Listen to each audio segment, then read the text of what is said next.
Halo guys, assalamualaikum. Welcome back to Invest Saham. Pada video ini kita akan menganalisa 10 saham fundamental yang ternyata sedang diakumulasi. Kita pun akan membahas gimana strategi untuk buy and hold atau entry di saham ini. Sebelum lanjut, disclaimer on. Ini bukan ajakan jual beli saham, so langsung saja kita ke pembahasan. Jadi yang pertama adalah saham Medco, di mana beberapa waktu sebelumnya kita sempat bahas bahwa harga minyak mentah itu sempat mengalami kenaikan. Nah, kemarin terakhir itu ada normal correction ya 0,17% dan 0,16%. Tapi 2 hari sebelumnya itu sempat naik guys untuk minyak mentah, crude oil WTI dan juga Brent oil.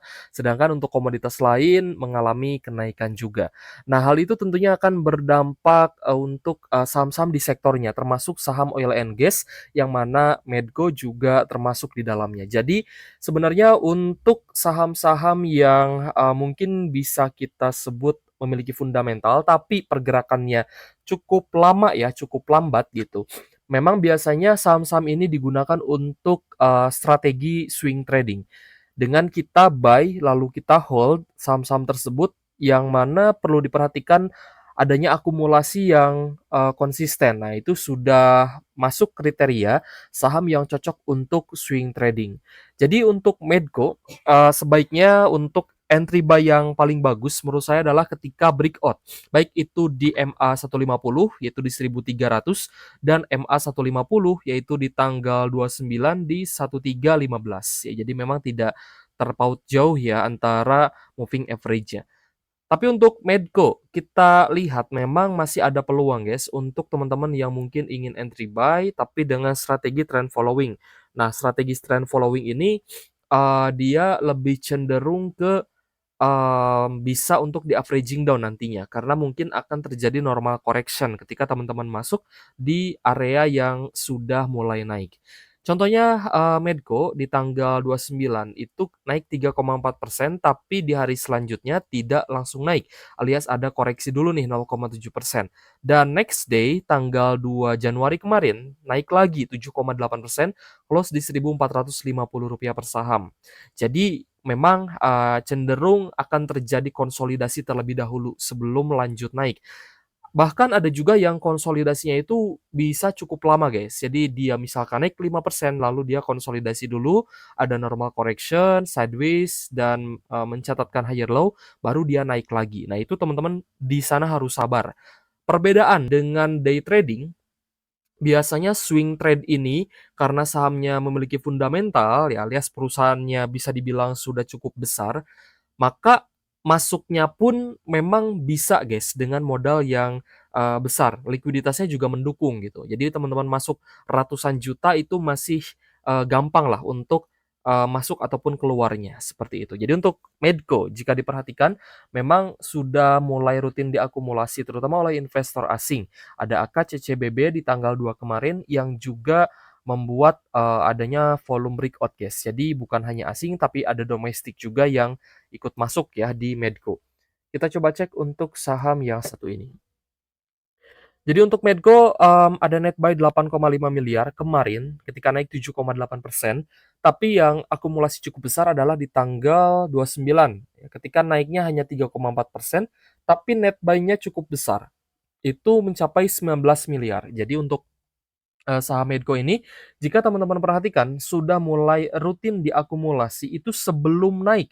Ingat guys ya, ketika harganya belum naik tapi akumulasinya sudah mulai terlihat, nah teman-teman harusnya sudah bisa memposisikan diri bahwa oh saham ini ternyata cukup menarik nih, akumulasinya sudah mulai terlihat dan sudah lebih besar lagi dibandingkan distribusi yang terjadi. Karena memang ketika ada retracement atau mungkin naik tipis biasanya akan ada sedikit distribusi. Nah, ini untuk menggocek retail gitu ya, agar retailnya ragu-ragu untuk masuk.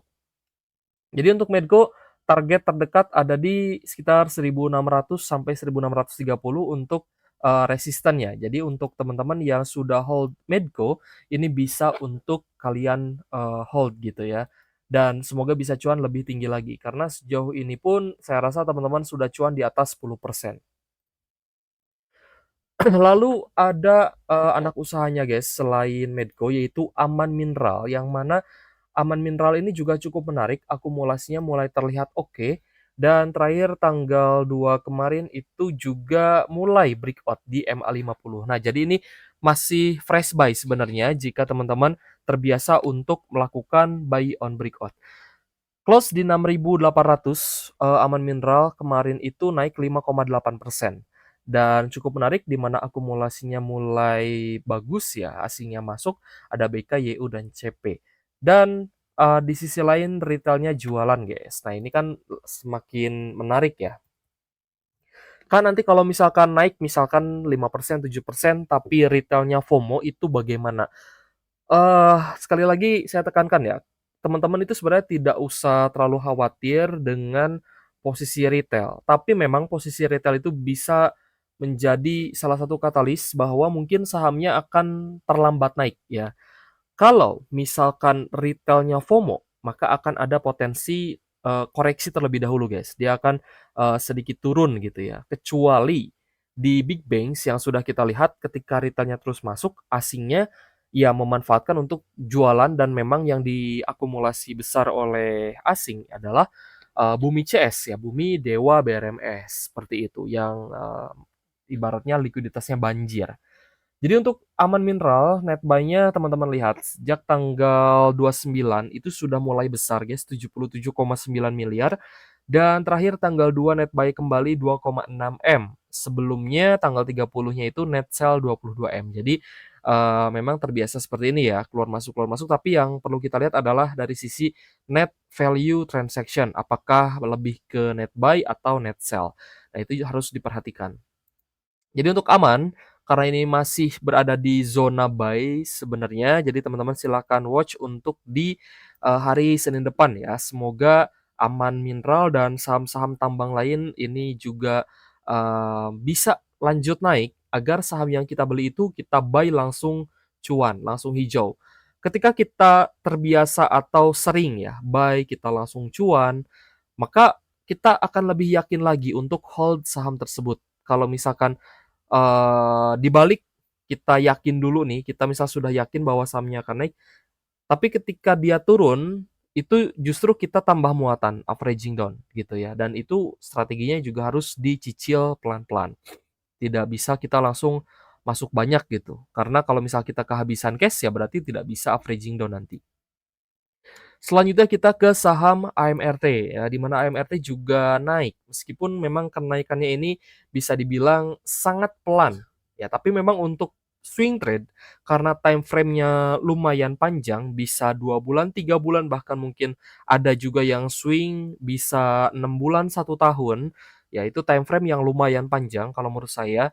Jadi untuk swing trade di AMRT juga saya rasa sangat cocok nih.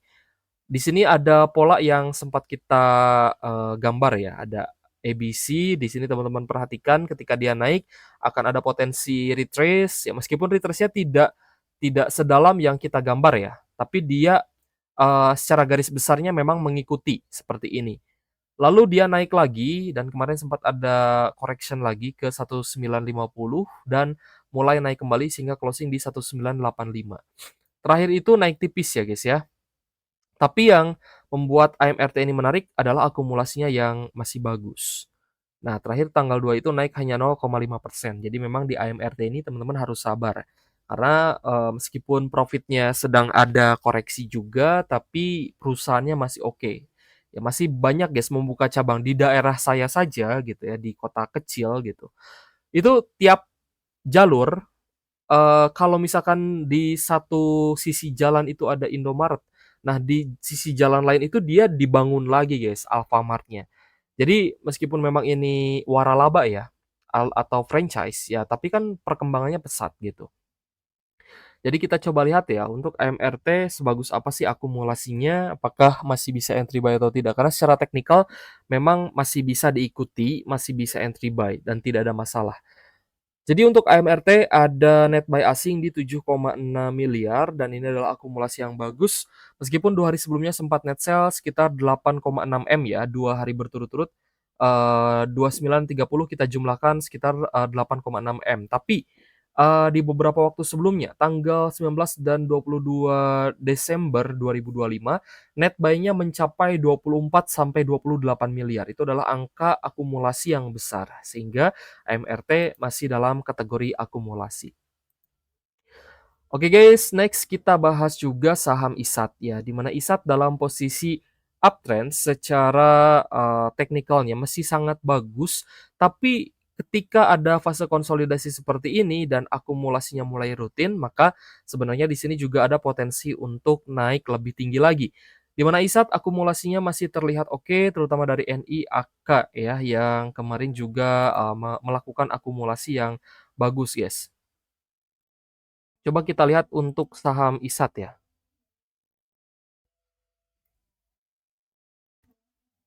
Kita coba lihat untuk saham ISAT. Nah ini guys, akumulasinya masih cukup, rutin ataupun konsisten, terutama dari pertengahan Desember. Di tanggal 15 Desember mulai akumulasi kembali dan yang terbesar itu di tanggal 16 ya, mencapai 21 miliar.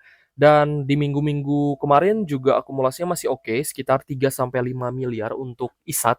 Jadi saham yang satu ini, saham telekomunikasi yang menurut saya masih ada potensi untuk memberikan kita cuan ya. Oke guys, jadi, untuk ISAT masih oke, meskipun ini dalam, kategori atau teman-teman bisa melakukan trend following lah untuk ISAT di level sekarang, jadi cukup menarik untuk di-watch. Kita lanjut guys ke saham DAS. Nah, ini saham apa sih gitu kan, ini adalah saham pertambangan ya. Saham tambang yang mana, waktu itu kita ikut juga guys IPO-nya, tapi memang, untuk likuiditas saham ini tidak begitu besar. Jadi untuk teman-teman yang modalnya sudah besar, mungkin sudah ratusan juta, sudah MM-an, ya saya rasa di DAS ini kurang cocok. Karena nantinya untuk, jualnya agak sedikit sulit ya untuk teman-teman, ibaratnya jual masuknya pelan-pelan, keluarnya pun harus harus pelan-pelan. Jadi kurang cocok lah, teman-teman nanti mungkin akan sedikit kesulitan ya. Tapi untuk yang mungkin modalnya di bawah ratusan juta masih oke lah untuk saham DAS ini. Kenapa kita bahas? Karena ternyata akumulasinya sudah menarik, lalu, harga sahamnya itu sudah turun cukup dalam, guys. Dan, teman-teman lihat sudah sideways juga di harga sekarang di 2000-an ya, antara 2100 sampai di 2400, closing kemarin itu naik 10%. Close di 2470. Jadi sudah oke lah untuk DAS ini kita watch. Karena kalau misalkan besok naik lagi, berarti breakout dari, resisten awal. Nah, karena kemarin ada breakout di 2370 yaitu di MA50, jadi buy on breakout-nya bisa di resisten pertama ya, sekitar 2470 sampai 2500. Untuk DAS ada akumulasi dari AZ, LG, dan HP. Wah, ini cukup menarik sebenarnya. Coba kita lihat ya. Meskipun terkadang, tidak harus dari asing, tidak harus selalu dari asing, guys. Bahkan dari domestik pun, kalau untuk saham-saham yang likuiditasnya kecil itu bisa saja dinaikkan harganya. Jadi untuk DAS, asingnya masuk 200 jutaan kemarin dan 3 hari terakhir mulai diakumulasi ya, meskipun tidak begitu besar, tapi di tanggal 15 juga sempat terjadi akumulasi 293 juta. Jadi cukup oke untuk di-watch saham DAS yang satu ini. Kita lanjut ke saham MAPA. MAPA, sebenarnya masih dalam fase uptrend, tapi kemarin ketika sudah naik ya sampai di 820-an, ternyata ada koreksi lanjutan, guys. Dan, di beberapa minggu ini ternyata mulai oke akumulasi asingnya, sehingga kita kategorikan MAPA ini salah satu saham yang mulai di net buy. Ada akumulasi, terutama dari KZ dan NI ya, jika kita perhatikan di sini KZ, NI, TP, BK, dan KK. Oke guys, coba kita lihat ya untuk saham MAPA. MAPA terakhir itu net sell 600 jutaan saja, tapi jika dilihat minggu lalu sempat di net buy berkisar 1 sampai 10 miliar. Ini adalah angka yang cukup besar di tanggal 23, 10,4 M ya asingnya net buy. Jadi, sudah mulai atau sudah cukup rutin nih di net buy asing, sehingga ya kalau misalkan kita masuk harapannya kita langsung dibawa naik gitu ya dengan adanya akumulasi yang konsisten ini. Lalu saudaranya MAPA ada MAPI ya, di mana MAPI juga, masih berkutat. dekat dengan support yaitu di sekitar 1150 sampai di 1180 untuk closing kemarin, naik tipis 1,2%. Tapi lagi-lagi yang kita perhatikan selain dari karakter sideways-nya ini sudah oke, akumulasinya juga sudah mulai rutin. Nah, ini yang paling penting ya, di mana AK, NIBK terakhir tanggal 2 kemarin juga masih, membeli atau, mencoba untuk kumpulkan barang ya di saham MAPI. Jadi untuk MAPI teman-teman bisa perhatikan, bahkan di tanggal 17 Desember itu net buy-nya 15 miliar. Lalu, beberapa kali net sell, tapi net sell-nya kecil. Ya kalau misal dari volume transaksi terlihatnya itu dari ketinggiannya. Kalau misalkan turun, tapi volume transaksinya kecil, maka buangannya berarti kecil. Nah, ini kan akumulasinya mulai rutin kembali. Terakhir, di tanggal 30 itu net buy 4M dan kemarin tanggal 2 itu net buy 3,6M. Jadi MAPA, MAPI ya consider to, teman-teman lebih prefer yang mana ya? Silahkan pilih salah satu mungkin, mana yang paling cocok, mana yang paling menarik, ya monggo gitu ya. Tapi kembali lagi disclaimer on, semua keputusan investasi di tangan masing-masing, so MAPI akan kita masukkan juga ke dalam watchlist. Kita lanjut ke saham RALS. Wah, apakah RALS menjelang bulan puasa dan lebaran Idul Fitri nanti akan kembali melonjak? Ya, karena di posisi sekarang juga sebenarnya, dia itu masih mencoba untuk kembali naik ya, alias mencoba untuk kembali uptrend. Terakhir ada kenaikan 2,8% di Rp430 per saham. Kita lihat akumulasinya dari domestik ternyata, bukan dari asing ya, asingnya tidak begitu besar. MGCC yang masuk akumulasi di saham RALS. Jadi tidak usah kita lihat ya untuk akumulasi asingnya seperti apa karena asing tidak, begitu masif sebenarnya masuk di RALS. Nah, teman-teman bisa lihat ya. Sebenarnya ada satu hari guys, di mana asingnya masuk 1,4M yaitu di tanggal 12 Desember, tapi tidak langsung berdampak nih ternyata untuk RALS-nya. Ya malah RALS-nya dia ada, normal correction, tapi bisa disimpulkan asing punya barang nih di RALS. Tapi memang biasanya lebih sering diakumulasi atau di net buy itu oleh domestiknya ya. Next kita ke MBMA. Nah, kita bahas guys saham-saham di sektor nikel. Kenapa? Karena ternyata harga nikelnya itu sudah melambung ya, sudah cukup naik dari 14.282 USD per ton naik sampai di 16.760 USD per ton guys. Jadi sudah mulai oke sih untuk di-watch, saham-saham nikel ini. Meskipun kemarin juga jika dilihat akumulasinya mulai rutin ya. Untuk beberapa saham juga mencoba untuk kembali uptrend. Salah satunya adalah MBMA, di mana MBMA tanggal 2 kemarin itu kembali breakout di MA50. Jadi seharusnya teman-teman sudah aware untuk masuk di MBMA sekitar 580 ya, average yang, bagus nih untuk masuk. Tapi kalau misal agak telat di 600-an juga tidak masalah. Karena kemarin itu naik 8,7%, close di Rp620 per saham, dan dibarengi dengan akumulasi asing, di mana, ada AK, LG, CCBK yang masuk, dan retail mayoritas jualan. Kita cek untuk MBMA, guys. Nah, jadi untuk MBMA, teman-teman bisa lihat ketika dia net sell ya asingnya hanya sekitar 5 sampai 2 miliar saja. Tapi ketika net buy itu bisa berkisar 20 sampai di 40 miliaran. Terakhir tanggal 2 juga net buy 49 miliar. Ini kan berarti angka, buying valuation-nya lebih besar alias net buy-nya lebih dominan ya dibanding net sell. Seperti itu guys. Jadi untuk MBMA sendiri, mulai menarik untuk di-watch, tapi sebenarnya ada satu saham lagi yang tidak kalah menarik ya. Karena dia itu saham investasi. Jadi perusahaannya investasi, ya salah satunya adalah di MBMA, di Adro, itu adalah saham Saratoga, guys. Ketika Adro, ADMR, mengalami kenaikan, MBMA-nya juga naik, lalu yang sudah naik kemarin juga NRCA, ya Saratoganya juga berpotensi bisa ikut dikerek gitu, guys. Jadi cukup menarik nih untuk saham-saham yang berkaitan ya. Selain MBMA, kita juga bahas kembali saham Inco. Inco ini memang sudah naik guys dari area low-nya di 3.900 sampai 4.000. ke 5.300 untuk closing di tanggal 2 kemarin. Kenaikannya tipis 2,4% karena sebelumnya juga sudah naik cukup tinggi ya.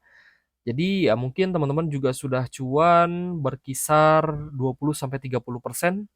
Untuk Inco sendiri kita lihat akumulasinya sih masih bagus ya, meskipun, terakhir itu ada normal correction dan ada net sell, sempat ada net sell. AKKZ-nya kemarin jualan guys, coba kita lihat ya untuk Inco.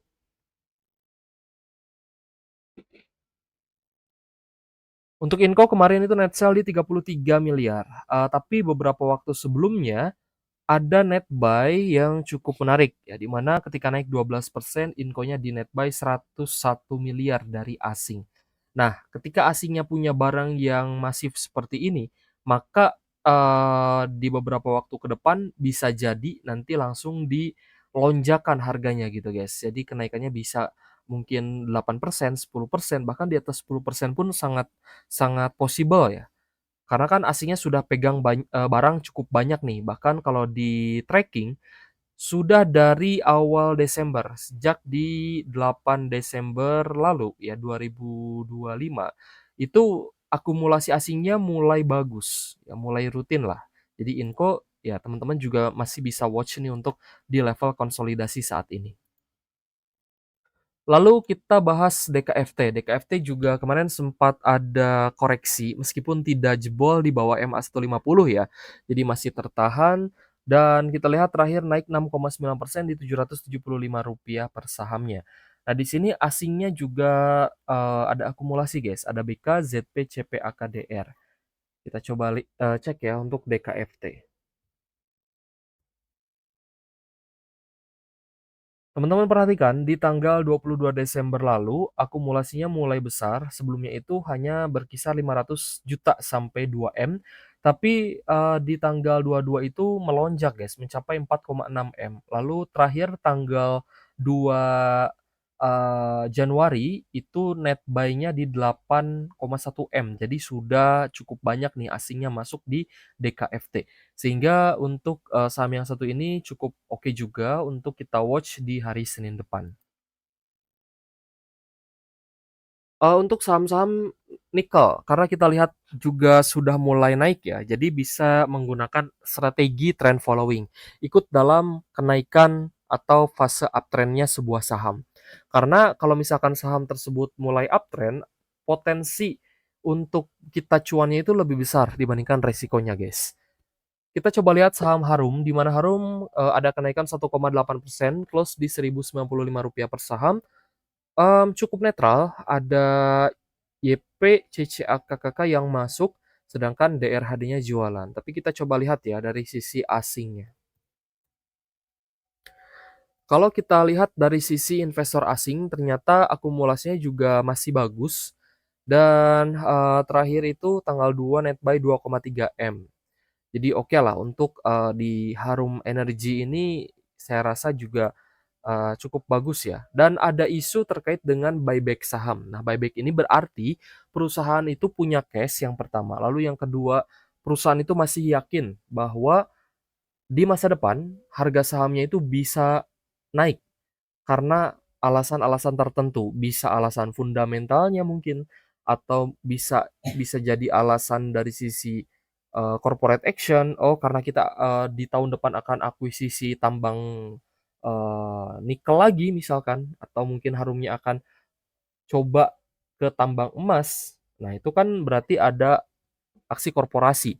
Nah, biasanya perusahaan yang melakukan buyback itu masih yakin guys dengan potensi saham mereka. Berbeda dengan perusahaan yang sebagai pengendali dia malah jualan terus. Nah, itu yang mesti kita waspadai. Jadi untuk Harum sangat menarik untuk di-watch meskipun asingnya masih keluar masuk tapi masih cenderung net buy.